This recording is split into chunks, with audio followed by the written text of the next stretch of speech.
tetap standarnya kita kan pakai ini apa UMKM harus dilatih untuk sesuai dengan proyek pemerintah, yaitu kalau memang e-katalog ya harus ada pengarahan untuk UMKM memiliki e-katalog dan juga tentang tetek bengek untuk sebuah usaha. Jangan sampai nanti dia udah jalan nggak ngerti pajak, nggak ngerti ini, dan jadi masalah. Itu juga harus ada pelatihan juga untuk UMKM ke sana. Tidak hanya dia ini ada proyek dia dikasih, tapi dia tidak paham.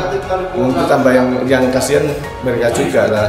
Nah ini juga harus ada pelatihan UMKM untuk masa halal produk yang sekarang ini diwajibkan, ya. Kemudian perpajakan itu juga harus diajari bagaimana perpajakan dan sebagainya. Nah, sambil didorong untuk bisa mengakses e-katalog sehingga program-program yang sekarang jalan itu bisa dinikmati oleh UMKM kita. Bisa, saya yakin bisa, karena ini kalau makan gratis itu kan nanti bisa nyerap tenaga kerja toh. Nah itu kalau kita andalkan di lingkungan ya sebagai produsen, maka saya yakin akan melibatkan tetangganya dan sebagainya. Ini tadi saya juga bagian dari sekolahan. Tadi bagian dari sekolahan.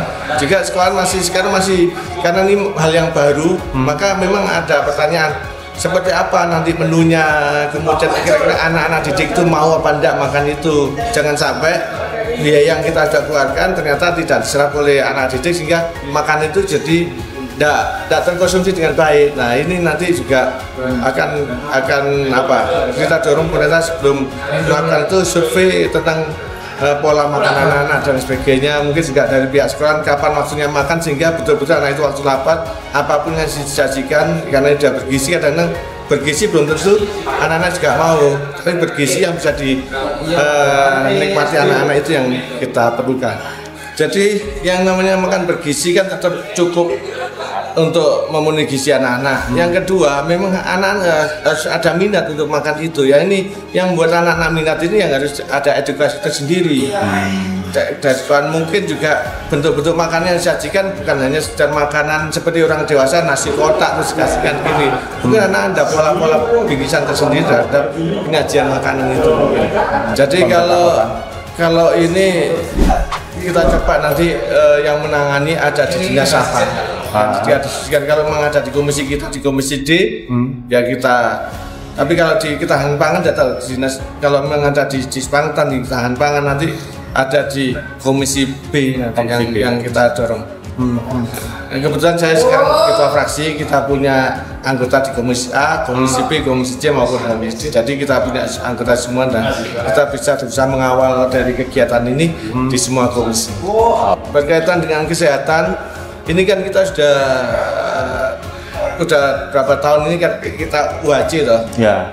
Nah itu kan uang tidak sedikit. Sekarang ini kita masih menggunakan kartu BPJS dan sebagainya. Nah ini kita akan tanyakan kepada pemerintah, bisa enggak kalau masyarakat Malang cukup bawa KTP untuk berobat? Oh gitu. Iya biar memudahkan, nggak nyari-nyari KTP kan biasa di dompet. Kalau kartu BPJS nyimpennya di mana, terus pengurusan kadang-kadang lupa ngurus dan sebagainya, khawatir nanti pada saat dia unfall dapat penanganan cepat gara-gara administrasi akhirnya terjadi masalah-masalah yang tidak kita inginkan. Jadi kalau dengan KTP kan nanti biar lebih cepat untuk penanganan. Nah ini kalau semacam itu mungkin saran kita memang karena kita sedang mengeluarkan biaya besar, maka harus ada survei kepuasan masyarakat terhadap pelayanan kesehatan utama. Kalau bila perlu ya surveinya ya melingkupi semuanya, termasuk salah satunya dari pelayanan pemerintah ini tingkat kepuasannya sampai berapa? Ini kita punya perguruan tinggi banyak, barangkali kita bisa sama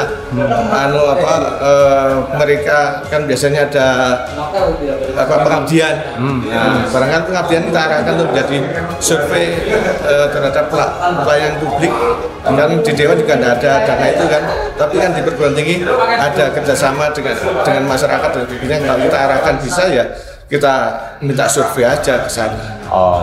Banyak yang harus kita survei sebenarnya. Pendapatan PAD kita, pendapatan daerah kita kan kita perlu punya survei. Sekarang misalnya dari teman-teman wartawan aja, kira-kira berapa sih maksimal PAD kita yang harusnya kita dapatkan? Kalau kita nggak ada landasan survei, ya kita nggak bisa punya patokan. Tapi kalau kita kerjasama dengan kampus, misalnya dia punya sudah statistik atau apa, bisa kan pengabdian masyarakatnya diberupakan survei, misalnya survei PAD, survei tentang tadi pelayanan kesehatan masyarakat, kemudian survei juga untuk kemiskinan ekstrim, survei juga untuk stunting dan sebagainya. Nah, nanti kalau kita punya data-data itu kan nata anggaran lebih enak, nata anggaran di pemerintah. Kenapa? Ada dasar-dasar kita meletakkan anggaran di Kota Malang. Nah, ini yang saya harapkan anggaran kita bisa efektif dan efisien untuk masyarakat Kota Malang.